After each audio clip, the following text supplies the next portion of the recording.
며칠째 집에 들어오지 않는 남편을 기다리는 여성. 전화도 여러 번 해보고 문자도 남겼지만 답이 없는데요. 그런데 얼마 뒤 남편이 아닌 경찰의 전화를 받고 여성은 충격에 빠집니다. 대체 무슨 일이 벌어진 걸까요? 자, 양 변호사님이 소개해 주시죠. 일단 제보자분은 10년 전에 남편하고 사별을 하시고 혼자 아들하고 딸을 키우고 사셨는데 굉장히 열심히 사시는 모습을 보고 주변에서 남성을 소개시켜 줬다고 합니다. 근데 그 남성이 4살 연하였고 해외를 오가면서 사업을 하는 사람이었다라고 해요. 근데 이제 어쨌든 뭐 여러 가지 마음에 들어서 그 같이 합치기로 했는데 이 제보자분의 아이들이 미성년, 그러니까 아직 어려서 사춘기라서 일단 성인이 된 이후에 혼인신고를 하자 대신에 양가 부모의 허락을 받아서 6년 전부터 함께 이렇게 살림을 차리기로 한 겁니다. 근데 문제가 이 남성이 주로 중국하고 사업을 하고 있었는데 그때 공교롭게 재혼한 지 얼마 안 돼서 코로나가 발발한 겁니다. 코로나 때문에 사업을 접으셨군요. 네, 모두 기억하시겠지만 모든 자영업자들이 어려움을 겪던 시기였습니다. 제보자의 미용실도 쉽진 않았지만 일단 100% 예약제로 시스템을 바꾸고 남편도 미용실에 나와서 일을 조금씩 거들면서 인건비를 아끼는 등 최대한 버티고 버텼습니다. 또 남편은 전처에게 매달 양육비를 보내야 했기 때문에 최소한의 아르바이트를 하면서 돈을 벌긴 했다고 해요. 가게에 큰 보탬이 될 정도는 아니었다고 하고요. 그래서 제보자가 중간중간 대출을 받아야 하는 상황도 있었지만 그래도 아직 두 사람이 건강하니까 열심히 일하면 상황이 나아지겠지, 남편도 곧 돈을 벌겠지 이렇게 좀 긍정적으로 생각을 했다고 합니다.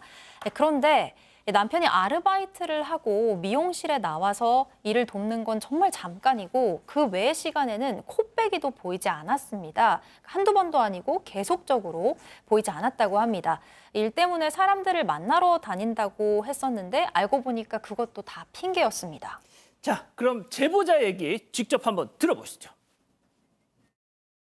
그래서 하려고 안 했어요. 언제도 뭐 그렇게 시간이 많이 흐르지는 않았으니 때가 되면 일을 하겠지 하고 그냥 중간중간 푸시는 했었으나 그게 시간이 갈수록 그냥 익숙해졌던 것 같아요. 그렇게 일을 안 하고 놀아도 제가 어떻게든 뭐 굴러가게 만들고 밥은 먹고 사니까 그 생활이 그냥 고착이 됐던 것 같아요. 아니, 사업도 하던 사람 왜 이러고 살아? 그러니까요. 처음에는 좀 아르바이트 같은 거 좀 미용실 일 도와주려 하다 갑자기 야, 내 사업하는 사람인데 내 누구 밑에서 일 못한다라고 하면서 결국은 일을 하지 않고 아내한테 일을 거의 전적으로 맡기기도 하고 아내 좀 쉬려 그러면 일하러 안 나가나? 쉬면 안 돼. 돈 벌어야지. 라고 난리를 쳤다고 해요. 어느 순간 돌아보니까 나 혼자, 제보자 혼자 돈을 벌고 있었고 남편하고 일 안 하니까 계속 싸웠던 것 같아요. 다툼이 잦아졌는데 그럴 때마다 남편은 뭐 했다? 가출을 했습니다. 아, 뭘 잘했다고 가출을 해, 교수님? 그러니까요. 이 남편은 전부터 이제 서핑하는 것을 참 좋아해서 바다에 자주 갔는데 이렇게 한바탕 다투고 나면 가출을 하면서 동시에 서핑을 즐기러 가는 거예요. 그러니까 뭐 신났다 하고 그냥 놀러 가는 거죠. 며칠씩 안 들어오는 건 뭐 늘 있는 일이었고 심지어 2주가 넘게 안 들어온 적도 있습니다. 그런데 더 화가 나는 것은 그렇게 서핑하면서 가출해서 쓰는 돈도 이 아내의 카드였다라는 거예요. 아하, 이런. 그런데 또 돌아오고 나면 아이들한테 너무 잘해주는 거예요. 그러니까 그 또 아이들하고 아빠하고 잘 지내는 거 보면 뭔가 내가 문제가 있나라는 생각이 들고 나만 고립되는 것 같다라는 생각이 들어서 이 제보하시는 분이 내가 가스라이팅 당하나라는 생각도 들었는데 그때쯤 어떤 일이 터지고 결국에는 이혼을 결정하고 맙니다. 자, 그럼 직접 들어보시죠. 연락 두절이에요. 그냥 이게 가출이 거의 한 달에 한 번씩 욱해서 가출을 했었어요. 갈 때마다 일단 차단하고 나가요. 가출하고 3일 만에 연락을 했나? 근데 112에서 신고해가지고 신고됐다고 저한테 바로 전화 온 거였어요. 전 여자친구가 스토킹한다고. 근데 저 아니래도 믿지를 않더라고요. 그러니까 바다에 빠져 죽었는지 생존 확인을 할 수 있는 거 아니냐고 그래도 말이 안 통하더라고요. 경찰서에. 그냥 저는 스토킹이 되어 있었어요. 스토커가 되어 있었어요. 아니, 가출한 남편한테 전화하는 게 스토킹이에요?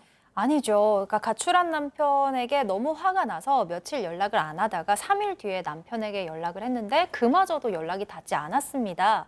그리고 SNS 메시지까지 남편이 다 차단을 했다고 해요. 그런데 얼마 뒤에 경찰에게 제보자가 스토킹으로 신고를 당했다고 연락을 받았습니다. 얼마나 황당했겠습니까? 그것도 전 여자친구가 스토킹을 한다. 아내가 아니라 전 여자친구라고 신고를 한 거예요. 그런데 남편은 이렇게 제보자를 여러 번 신고한 데다가 급기야 고소장까지 제출을 합니다. 와우. 가출한 남편이 아무리 괘씸해도 연락이 안 되니까 혹시 바다에 빠지진 않았나 진심으로 이제 걱정이 돼서 전화를 했던 건데 갑자기 스토커가 돼버려서 제보자 참 황당했다고 합니다. 다행히 부부관계를 잘 소명해서 증거 불충분으로 검찰에 송치되지는 않았습니다.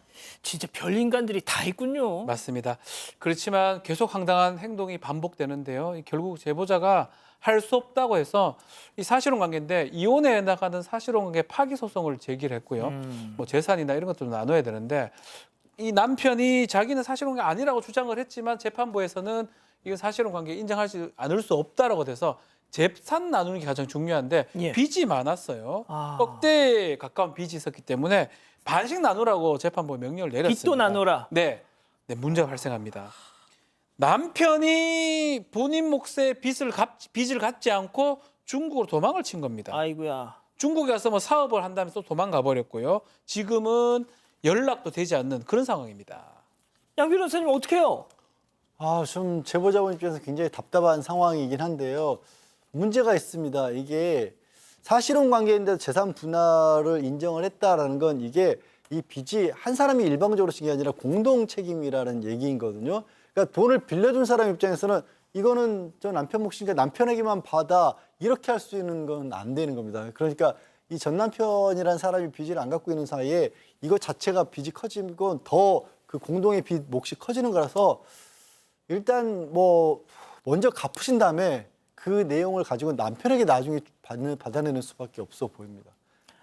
교수님 뭐 뾰족한 수가 없는 거네요 일단은. 그러니까요. 정말 이 마음도 너무 안 좋습니까? 이 남자는 그러니까 문제가 터지면 가장으로서 문제를 해결하는 것이 아니라 이제 회피를 해서 문제를 더 상황을 악화시키는 그런 패턴을 보이고 있어요. 이 스토킹 문제도 이 극단적인 회피와 이 극단적인 무책임 이 문제가 이제 해결된 것 같아요. 그래서 이런 거죠. 내 잘못이 아니고 네가 들들 볶는 네가 문제야라고 이제 가스라이팅을 하는 상황입니다. 근데 이 아내는 이 현실의 빚도 문제지만 이 마음도 얼마나 무너지겠어요. 거의 외상적 경험입니다. 이 정도 되면 정말 남편한테 스토커로 고발을 당하고 배신을 느끼고 정말 자괴감을 느끼고 억울하고 이런 감정이 굉장히 힘들 것 같아요. 근데 아내가 연락이 안 되고 가출한 남편한테 문자하고 전화하는 게 스토커일 수가 있습니까? 전혀 아니죠. 그러니까 아내의 잘못이 없기 때문에 아내께서는 조금이라도 내 잘못이 있었나? 내가 가스라이팅 당한 건가? 이런 생각보다는 자존감 회복에 힘쓰셨으면 좋겠습니다. 그러니까요.